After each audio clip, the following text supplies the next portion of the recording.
right, so here's the lady. Teresa, remember you told me that I could change that voice? Yeah, I want it to be, I don't know, Judi Dench or Samuel Jackson. I don't know, one of the two. Combination, duet. I digress. Thanks for sticking with me. Where is it? There it is. So today we're going to talk about. So let me. This is really, yeah, as we'll say for everyone. Uh, what the EAC empathy athlete community was really focused on to start off with is let's teach, let me coach, let us coach the empathy decathlon. It seemed pretty easy. I think that's not enough. I know that's not enough. So we're going to learn parts and pieces of the skills as we talk through some of the elephants in the room, some of the things that we don't talk about that we want to talk about. And so, yeah, we're going to talk about passive behavior. And I'll share some personal stories and what I've learned and where I'm going. And we can then talk about how we move forward, given what we know. How do we use some of the skills that Empathy Decathlon might provide, or skills that it doesn't, that we can use in order to move into a more active behavior. All right.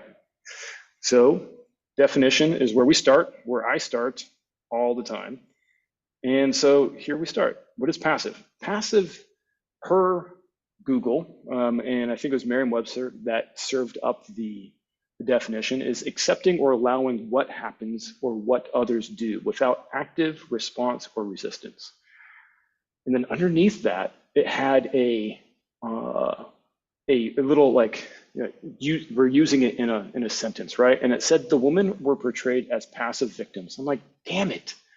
Why did we go with women? Why couldn't it be another way of using it in a sentence? And then I kind of looked a little bit deeper, like an inch deeper into Google, and it showed, submissive, acquiescent, resisting, yielding, unassertive.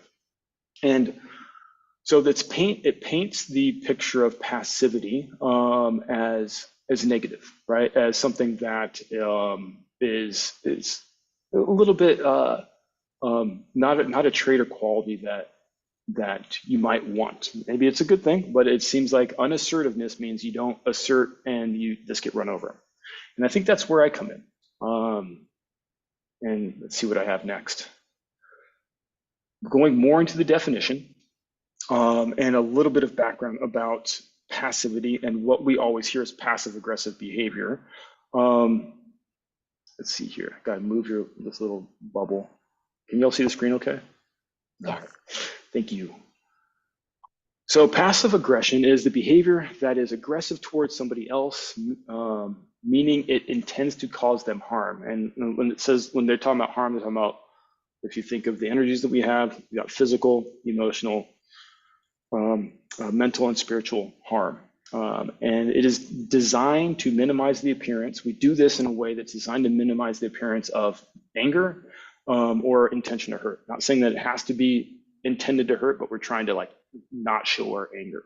And I think it's definitely a trait in my family, and something that I've picked up, not because I was feared into it, but because it was just the thing to do. All right. So what do we have here? Can we have fewer passive aggressive notices here, please? We've all been there. We've done it. We continue to do it. It's a safety mechanism, and I don't think we need to say that it's a horrible thing. But when it becomes chronic, it does become a bad thing. Speaking of chronic, not the weed, but the actual repetitive behavior. The DSM-5, so anyone familiar with DSM knowledge? So DSM is Diagnostic and Statistical Manual for Mental Disorders. So it's what psychiatrists, psychologists use to determine whether someone has a disorder, which is a chronic behavior, right? And in the DSM-1, it existed. So passive aggressive disorder existed in the first one, in the first DSM. But since it has been taken out, so in the DSM-5, it's not even mentioned. And it's not mentioned because they started realizing that it's triggered by different things, and like fear, anger, loss, and it doesn't necessarily, and the things that they're seeing are not chronic. They happen because of a circumstance, right? They happen because of lack of energy and a mass of baggage, right? So a little bit more, passive aggression doesn't occur in a vacuum. It's usually a response to stressful experiences, also triggered by underlying anger, sadness, and insecurity. And I already talked about why it's not in the DSM. There's some interesting things that it kind of points to why it's not. Things like irritability, anger, discontent, and pessimism all trigger passive aggressive like behavior.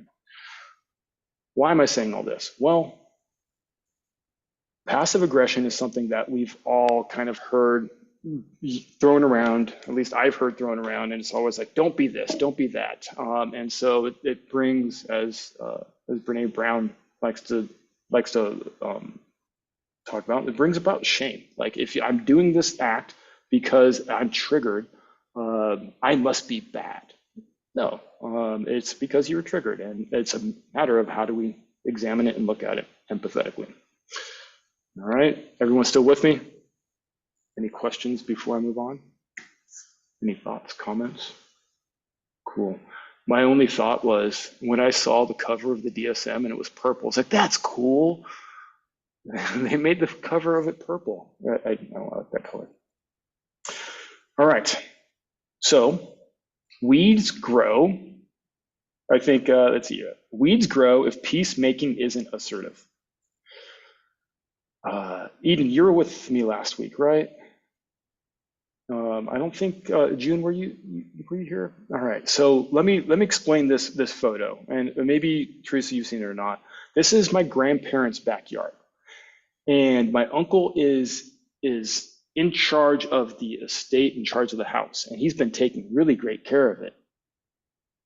No, he hasn't, and I've had a very hard time knowing that he has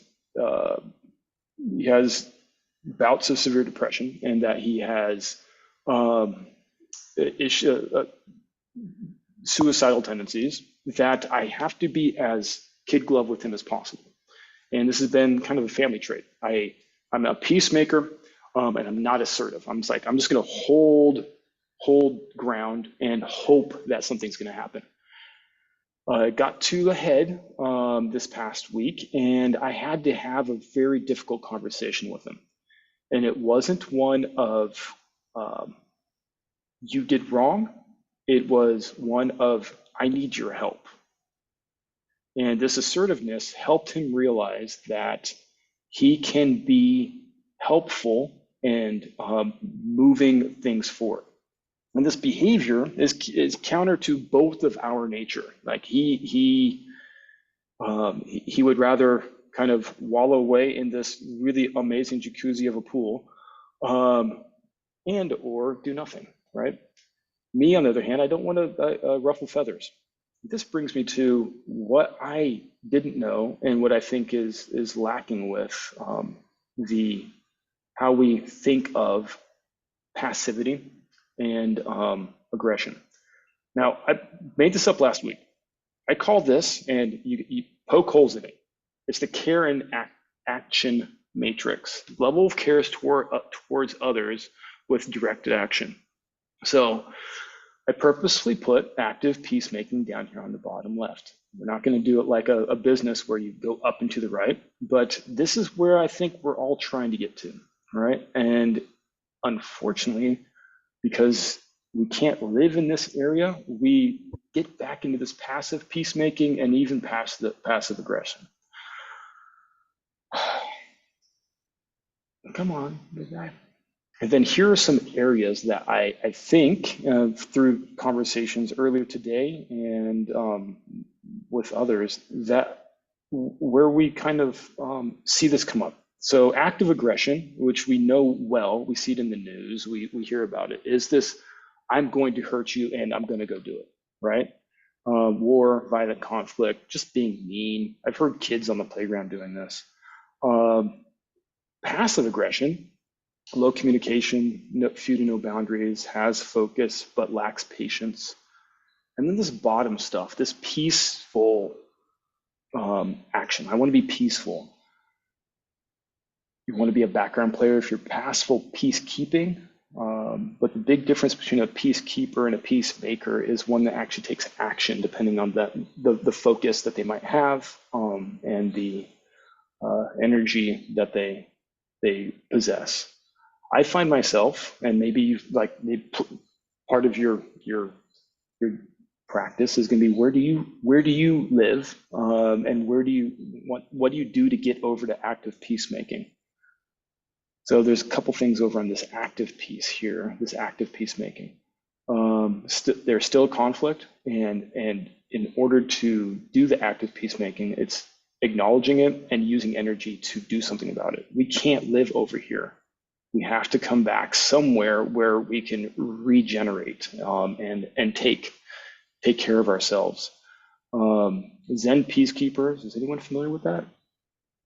So, but Teresa, this is the first time I met Roshi Joan Halifax, is when I got introduced to Zen, like Buddhist peacekeeping, and active peacekeeping. And Bernie Glassman out of New York is a big, this like they nonviolent, like what MLK did, what a lot of activists do is how do we push things forward with a focused direction, with Eightfold Truth, with that the Zen peacekeepers work on.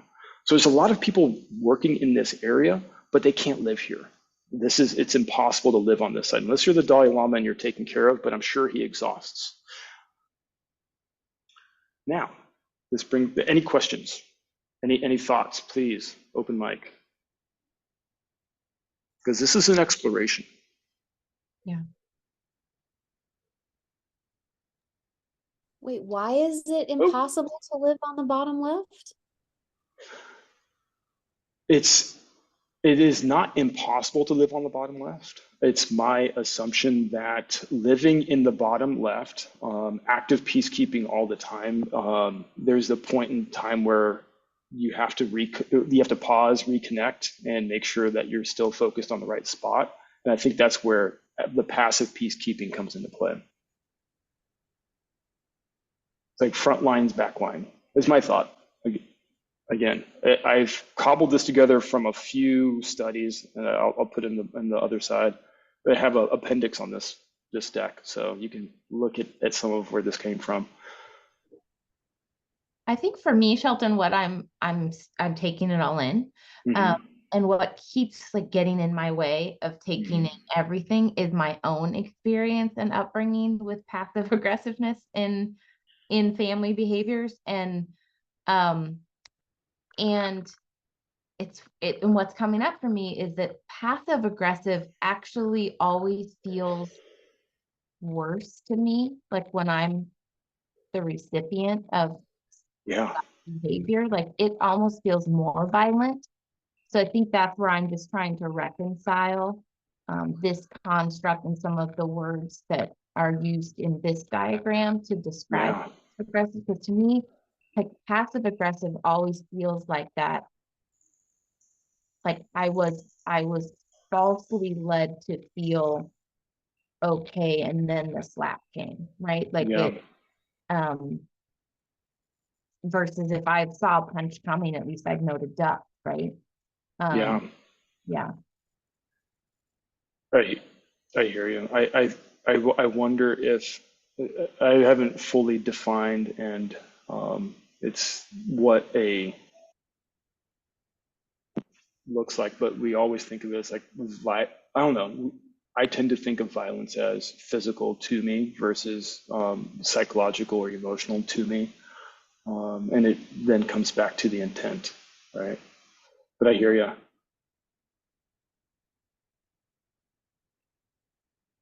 Also, like reflecting on the very first definition of passive, and when I first saw it and the way I received it, I was like, oh, like just as a definition, like I see all kinds of places where that's something to celebrate. Like, and so it was the application, which I appreciate that you're taking us through, that it's like when the user gets involved with the definition, that's where all the baggage or connotation or, dysfunctional learnings come into play. Yeah. Apply it in a way that judges the definition, right? As opposed to if we were to just leave it on its own, that idea of like acceptance, I'm like, oh, Yeah. acceptance, as opposed to always fighting or like creating that tension with something. Like, oh, to accept it is actually the first step in a lot of things to really deal with it. I don't know. You're bringing up lots of thoughts and feels. Yay. That's the purpose. Yeah.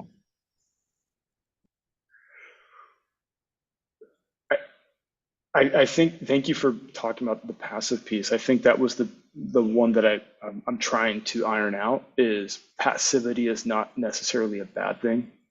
It can be a place of pause.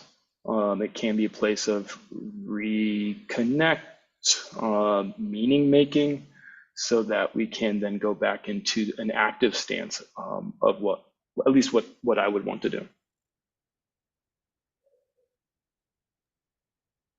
I think that the question about can we live in these places, or how much can we live in these places, is interesting to me. That was Risa's question, I think, of why can't we? Yeah, let's much can you go live, into that. How much can you live in these other quadrants too, right? Like, you probably can't be active aggression 100% of the time, or would want to, or passive aggression 100% of the time. I think you would be exhausted too. Even just kind of thinking about picking your spots and when to spend time in this, when to take a leadership role and when to back off, I think is interesting in terms of scenario and teams that you're working with and what your role and responsibilities might be. Yeah.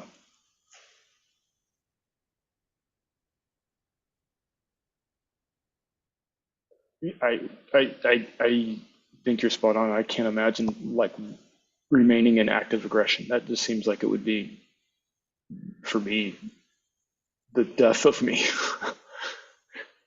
Is it that there's like got to be some kind of neutral zone between all four of these where you go recover?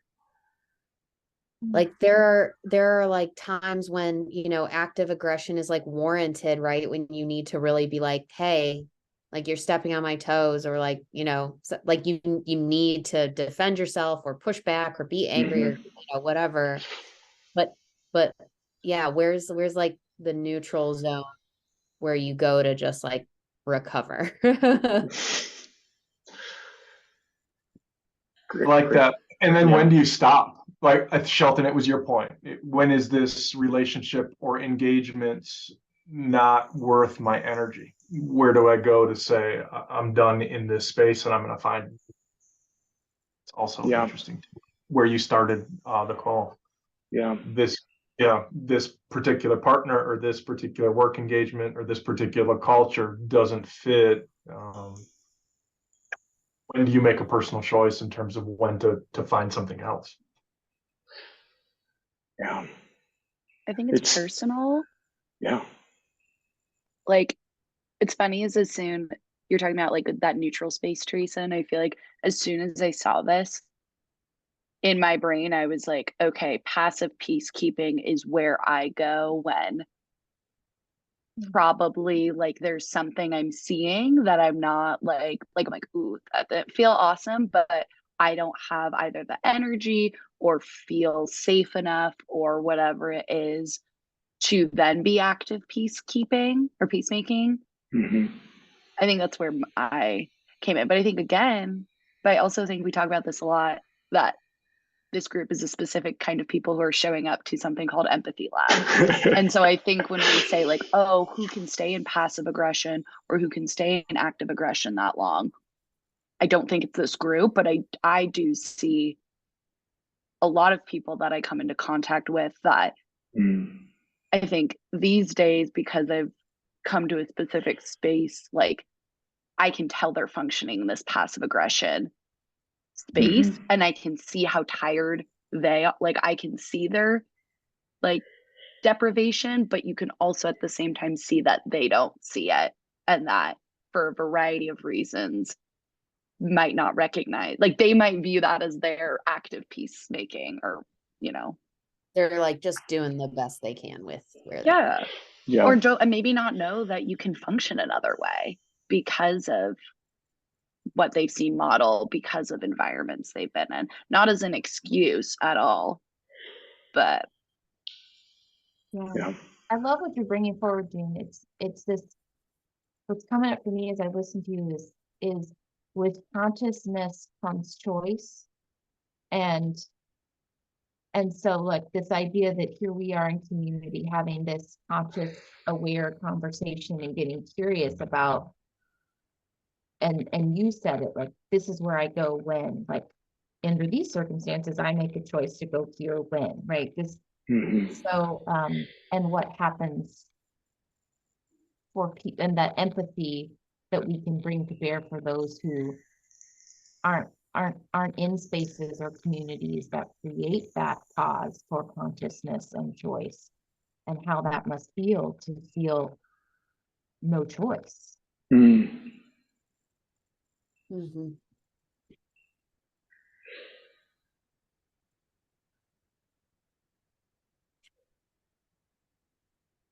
There was earlier this morning with the group, it was brought up about the levels of baggage that we talk about.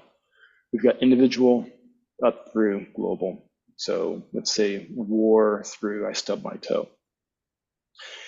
And kind of reflecting back on a trip I took to Selma in Montgomery, Alabama, and there was a Voting Rights Act, right? And so there was a very distinct focus on what the collective wanted to do in order to change something. And there was a side that was active peacemaking, so that they can get the system changed. And then once that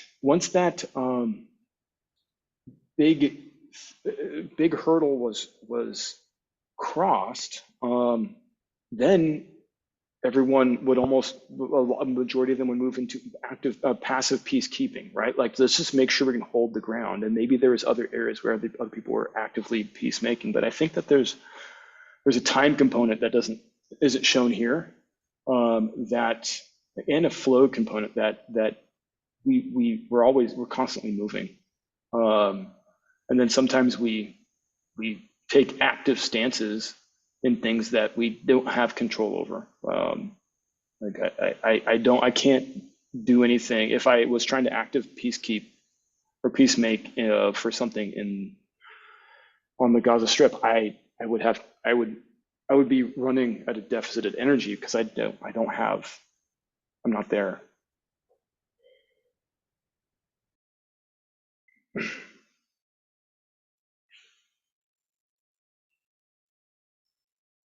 With a little bit of time left, I want to take one quick, if work in progress, but what do we do? How can we move ourselves? How can we be active participants in how we move and protect ourselves in these areas? I guess using the skills that we've been talking about, and maybe even things that we've tried in the past. How can we move from passive aggression or active aggression into, I guess personally, into the more peaceful side? Was it on purpose or an accident that inventory isn't on here? I couldn't find the icon.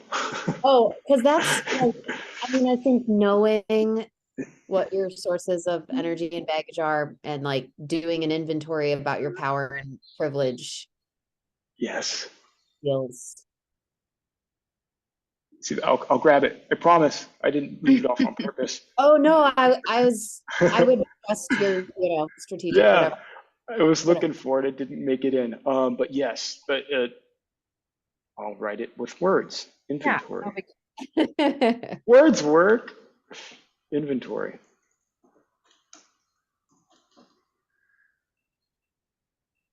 I have been reading a book that has gotten me paying more attention to the hearing and listening part. Mm. So this concept of focused attention,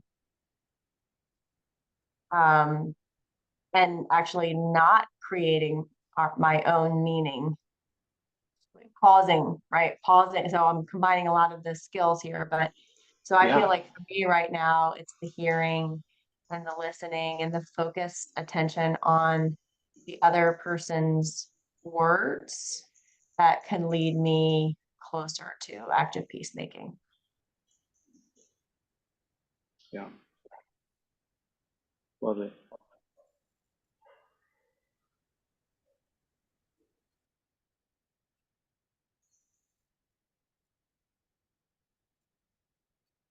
I think the pausing steps, like as you brought us, what you talked about, Teresa, inventory. I think that it's important after we get through the hearing and listening to other people's words is we collectively make meaning, right? And I have like that processing of, all right, so have we heard it? Have we heard all that we could? And what can we do about it? And I think that meaning making, if it becomes one of those, let's boil the ocean in order to change things, that's where fatigue and burnout happens. But if there is a focused effort, right, going back to your focused attention, that is produced outside of the hearing and listening is where we can maybe hold in active peacemaking without getting frustrated and heading back up into passive aggression or non-action. There's not a non-action in here, by the way. I think that was to your point, Teresa, about the neutrality. Like, where do you go when you're just like, I want to go in a corner.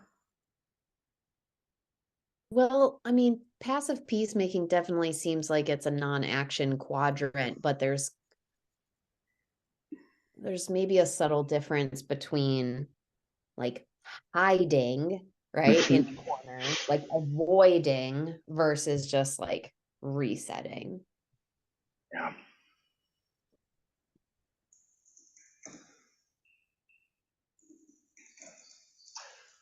This makes me think of like, what did Stacey Abrams do after she lost the second gubernatorial? Like, where did she go? Like, did she just go to the Bahamas and stare at a palm tree? Maybe that's another quadrant over here. It's a 5-point matrix. Blow mathematicians' minds. I'm almost imagining it like the lower rate, or I don't even know where it lives, because there's also then I'm making this more confusing, dividing it further into like disassociating, because I think that's something else I've seen myself do, but I'm also thinking that that's definitely in relation to baggage and energy I have. And then, am I stressing out by saying that, Teresa? You're just going like this. It's just resonating. Yeah. And then the other one, which I feel like maybe potentially is more that passive peacemaking, but just like I will be there with you, but not like problem solve. Yeah. I think the peacemaking makes me think I'm problem solving.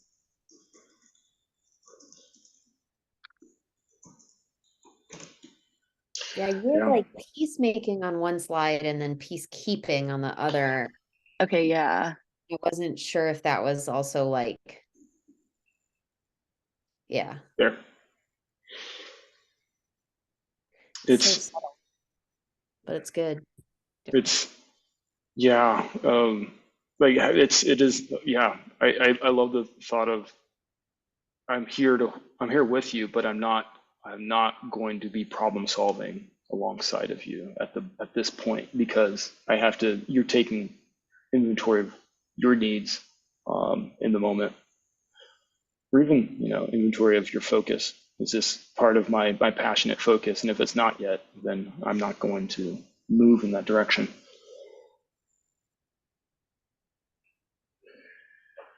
Oh, thank you for talking this out together. What are we missing?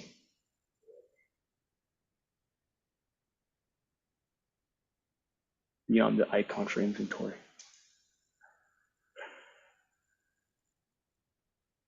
I think maybe even too of like how to move into like that active peacemaking we talked about a lot, but like is finding community in that. Yeah.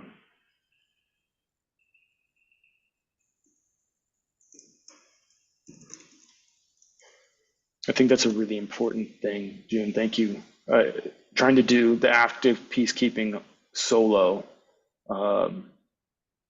If we're talking about big, changing a law or something like that, but if it's like in a relationship, that kind of, we still, maybe not need to do it alone.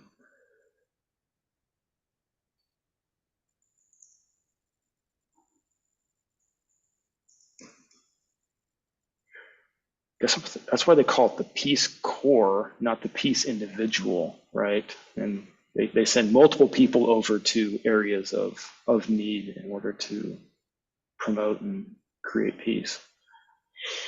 And they only leave them there for 2 years. I say all this because I was 2 weeks away from heading to West Africa. I don't know if I ever told you this, Teresa, but yeah, I'm 2 weeks away from heading over to West Africa, then met Teresa, so I stayed. So I was going to the Peace Corps until, but I'm going to do that later on in life. But yeah, they only leave you for 2 years. Mission trips for the LDS, was it 3 years? Remember correctly? It's only so long you can go on a mission, come back and disassociate. All right, a few more minutes left. I'm gonna give you your practice homework. Thank you all for being here and being vulnerable and sharing and pointing out where we can improve this. Keep practicing. So, where do you live on the care and action matrix? I don't know, like live, but like where do you feel like that you gravitate towards? Where are your defaults? And I think I kind of pointed out my default is not top left. It's definitely bottom right, maybe even top right when I'm having a bad day. But yeah, so kind of examine where you kind of float. And then what areas of life do you want to bring peace or joy? This is kind of the thought of what are you currently focusing on, or what do you want to focus? And then to June's point, is there a community that you want to be involved with in order to help you do that thing, right? Go outside if it's in the snow if you must. Enjoy some sunshine, enjoy some pollen if you're here in Atlanta. That's our equivalent to snow. So you get snow, we get massive amounts of pollen. Yeah. All right. Wrap it up. Kindergarten cool down. We change the words a little bit every once in a while. So do what you want, but follow my lead. All right. Amy's not here. She's flying to New York, it sounds like. So I will box up this recording and share it with her. But here we go. Follow my lead. All right. Open my heart.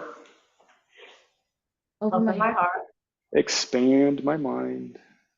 Expand my mind. Stay active and peaceful Stay to active whatever I find. to whatever I find. Thank you all. That's it. Oh yeah, I have an appendix and I'll share this I shared it in Slack for the empathy stand-up. I think most of you all are in there, but I'll also put it into our collective space and Mighty Networks. Awesome. Thank you all. Thank you. Happy Wednesday. Happy Wednesday. Happy travels, Nadine. She's already gone. Bye, Shelton. Bye, Stacia. Thank you. Thank you.